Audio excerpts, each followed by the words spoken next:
Le dépistage, c'est reconnu, c'est une des armes les plus puissantes contre le virus. Dans la deuxième vague, on peut être beaucoup plus proactif que réactif sur le port du masque. C'est vraiment une norme sociale maintenant, mais on le voit sur la rue, on le voit dans les restaurants, on le voit partout. Les Québécois sont vraiment au rendez-vous. Puis je veux vous dire, on a vu les... Docteur Horacio Arruda, directeur national de la santé publique du Québec. Bonsoir. Bonsoir. D'abord, bon retour de vacances. Vous rentrez Merci. tout juste. Évidemment, vous avez maintenu les canaux de communication ouverts avec vos équipes. Il le faut dans les circonstances. Et là, vous nous revenez avec un grand appel au dépistage pour tous les vacanciers, les gens qui reviennent comme vous de vacances, après ce moment crucial des vacances de la construction. Alors, mais en fonction de quoi? Qui exactement doit se faire tester? Selon quels critères? Parlez-nous un peu de tout ça. Bon, premièrement, il faut comprendre que si jamais qui que ce soit a des symptômes qui ressemblent à un rhume ou à une grippe, je pense que ça, c'est clair qu'il faut se faire dépister parce que ça peut masquer des choses. Il y a des personnes asymptomatiques aussi. On va vous dire dans le fond, c'est que si vous êtes allé en vacances et puis que vous vous êtes retrouvés de façon un peu normale, comme on fait dans des rassemblements, vous êtes allé en camping, puis quelques soirs, bon, vous avez campé avec des gens, un peu d'alcool, le feu, vous êtes échangé des choses. Ça se peut possiblement que quelqu'un d'asymptomatique vous ait contaminé, là. Donc, c'est surtout les gens qui ont eu des rassemblements, je vous dirais, là, de façon plus proche les uns des autres, des amis qu'on est allé voir, de la famille qu'on est allé voir à l'extérieur. Mais c'est des situations où il peut y avoir de la transmission. Et ça peut être vrai autant pour ceux qui sont allés en vacances dans des régions où il n'y a pas beaucoup de cas, que comme ceux qui sont dans des régions où il y a eu peu de cas, mais qui auraient pu être en contact avec des gens qui, ne sachant pas, étaient sans symptômes, mais qui pourraient transmettre la maladie. Au moment de communiquer cet appel que vous avez lancé aujourd'hui, on a quand même senti un certain sentiment d'urgence. Est-ce qu'il y a quelque chose dans le portrait sanitaire actuel qui vous laisse croire qu'il y a matière à inquiétude et à lancer cet appel? Il faut comprendre que le dépistage est un bon outil pour détecter les cas asymptomatiques. Bon, actuellement, la situation, elle n'est pas hors contrôle.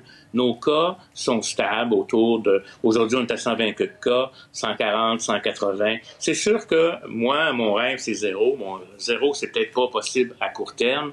Mais l'enjeu, c'est que si jamais, là, les gens respectent moins les consignes. D'ailleurs, je tiens à le mentionner, le port du masque, c'est très important, mais déjà, on sent qu'il y a un relâchement par rapport au lavage de mains. On voit moins de gel alcoolisé. Les gens ont peut-être l'impression qu'avec le masque, ils sont protégés, mais n'oubliez pas que c'est que la distanciation de 2 mètres, c'est aussi le lavage de mains et le masque. Donc, moi, je pense que pour le moment, la situation, elle est en contrôle. Mais ça ne prendrait pas beaucoup, je vous dirais, d'éclosions, de rassemblements familiales qui vont générer 10 cas ou 8 cas, qui, eux, vont aller ailleurs, qui vont générer d'autres cas. Vous savez, des histoires de camps de jour ou de rassemblements familiales qui ont généré une 50aine de cas, c'est quelque chose qui arrive actuellement. Mais pour ce qui est du dépistage, là, vous ne craignez pas de mettre un peu trop de pression sur un système déjà qui a la difficulté à gérer tous les cas, la divulgation des résultats qui, comme on le sait, peut être assez longue dans bien des cas. Il y a eu ces fils aussi qui ont peut-être découragé certaines personnes à aller se faire dépister. Est-ce qu'on peut répondre à la demande au Québec en ce moment quand on demande à tout le monde, si vous avez le moindre doute, allez vous faire dépister? Vous avez raison, la question est très bonne parce que dans le fond, déjà, on est monté jusqu'à 17 000 cas, mais vous savez qu'on a des objectifs, même en deuxième vague, d'aller beaucoup plus haut que ça. Donc, on va devoir s'organiser pour être capable de répondre à la demande. Je ne veux pas nier qu'il n'y a pas d'enjeu actuellement. Là, d'ailleurs, on est en train de regarder toute la séquence qui vient on entend parler que les techniciens de laboratoire sont fatigués aussi. Il y a des enjeux de ressources partout dans notre système de soins. Mais on va essayer de regarder je vous dirais, là, toute la séquence pour essayer de l'optimiser et de l'améliorer. Mais je pense qu'actuellement, il ne faut pas utiliser ce prétexte-là pour ne pas dépister et faire le travail qu'on a à faire, parce que plus on dépiste rapidement les gens, plus on peut intervenir, moins on génère de cas, moins on va engager le système aussi quelque part. Mais vous avez raison qu'on a des travaux actuellement. Il y a même un sous-ministre qui va être attitré à ça spécifiquement, à revoir toute la séquence en lien avec le dépistage. Vous venez tout juste d'évoquer la deuxième vague. Et désormais, quand on parle de deuxième vague, on en parle comme étant une certitude. question toute simple. À partir de quand et en fonction de quels critères on parle d'une deuxième vague? À quel moment vous pouvez être en mesure de dire, vous, à titre de directeur national de la santé publique, nous sommes en deuxième vague? Je vais vous expliquer. Des gens disent qu'on est déjà en deuxième vague parce qu'on n'est pas rendu à zéro puis ça se maintient. On est dans ce que j'appelle des vaguettes ou la queue qui traîne de la première vague. C'est quand on va avoir, je vous dirais, une augmentation importante, un peu comme on a eu dans la première exponentielle, là, où on va voir la courbe monter rapidement, où on va voir que les cas doublent à des fréquences de moins en moins longues, c'est-à-dire au début, ils vont doubler aux 7 jours, après ça, ils vont doubler aux 3 jours. Là, vraiment, on est véritablement dans une deuxième vague. Et ça, on pense aussi que c'est associé à ce qu'on fait comme activité maintenant, mais aussi à la recrudescence des virus respiratoires comme le SARS-CoV, qui habituellement ont des cycles dans le temps, notamment, et qui reviennent à l'automne, début de l'hiver. Autre élément important aujourd'hui lors du point de presse, c'est le plan sanitaire pour la rentrée scolaire. Et je comprends tout à fait que vous ne vouliez pas entrer dans le détail à ce sujet-là. M. Roberge en fera l'annonce, on nous dit la semaine prochaine sur ce plan-là. En fait, sur ces ajustements à un plan déjà existant. Mais clairement, là, on saisit qu'entre juin et maintenant, la situation a changé. On n'a plus le choix d'apporter des changements. La situation a changé, s'est améliorée, même si vous me permettez, mais elle demeure encore fragile. Mais soyez assurés là, que le gouvernement, que la santé publique, que le ministère de l'Éducation vont avoir encore un seul objectif, c'est-à-dire de maintenir la santé à la fois des enseignants, à la fois des élèves et de leurs parents. Fait que quelque part, les mesures qui seront faites en tenant compte de l'opération possible sur le terrain, les nouvelles connaissances en lien avec la maladie chez les enfants, etc. Et on ajustera, et on l'a toujours dit, hein, ce qu'on dit aujourd'hui peut changer demain, quelque part, mais les décisions qui seront prises vont vraiment prendre ces valeurs-là importantes de santé pour les enfants, leurs parents, et bien entendu les professeurs. Oui, ça pourrait inclure, vous l'avez évoqué vous-même aujourd'hui, la possibilité du port du masque obligatoire pour les élèves du secondaire. Mais en parlant du masque, vous évoquez le port du masque comme étant désormais une norme sociale qui est respectée, mais il y a quand même une frange de la population qui s'y oppose encore et toujours. Et c'est aux commerçants qui sont là au front, qui doivent gérer un peu ces refus-là. Jusqu'à quand l'absence de conséquences pour ceux qui refusent le port du masque en public? Premièrement, je tiens à vous dire, vous avez raison qu'il y a des gens qui sont récalcitrants. Souvent, ils prennent plus de place dans l'opinion publique ou dans les manifestations que toutes les autres qui sont silencieux, qui font le travail comme on leur demande de le faire. Actuellement, je vous dirais que je ne veux pas décider pour le gouvernement.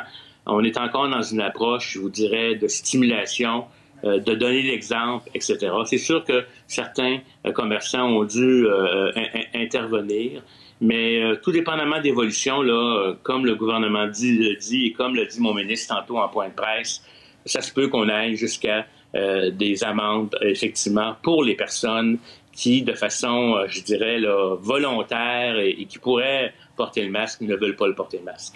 Là, pour le moment, on surveille la chose de très près. Puis on remercie aussi les commerçants de nous aider à appliquer cette consigne-là. Voilà, ça fait partie de ce vaste effort collectif pour faire face à cette pandémie et cette éventuelle deuxième vague. Docteur Arruda, merci beaucoup pour cet entretien.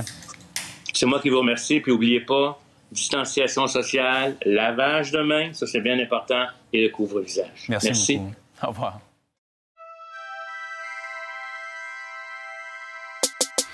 Alors c'est ainsi que les choses se passent. Alors c'est là-dedans qu'on doit trouver sa place. Nous sommes toutes et tous les mêmes bons à rien.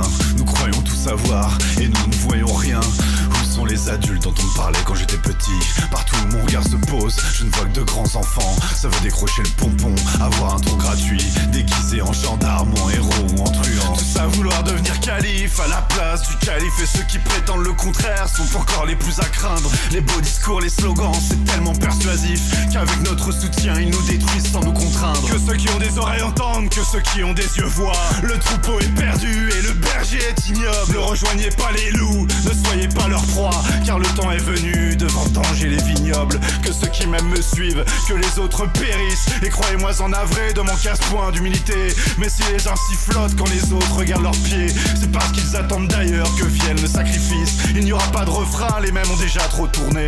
Nous connaissons tous leur miel, nous y avons tous déjà goûté. Les renards s'en saisissent, nous caressent dans le sens du poil, alors même qu'ils brûlent et dévorent nos entrailles. Qu'ils aillent au diable avec leur suffisance butée. On a essayé de les plaindre, on a essayé de les raisonner. Ils ont utilisé notre bonté comme arme d'oppression. Et 77 fois cette fois nous leur avons donné le pardon. Ici c'est Prison Break et nos cellules sont mentales. Appelle-moi Scofield, on suit le plan initial. Crois-moi, moins tu en sais, et mieux ce sera pour toi. Mais fais-moi confiance mon frère, on va sortir de là. Parole de la résistance. Rouge. En direct de la cave.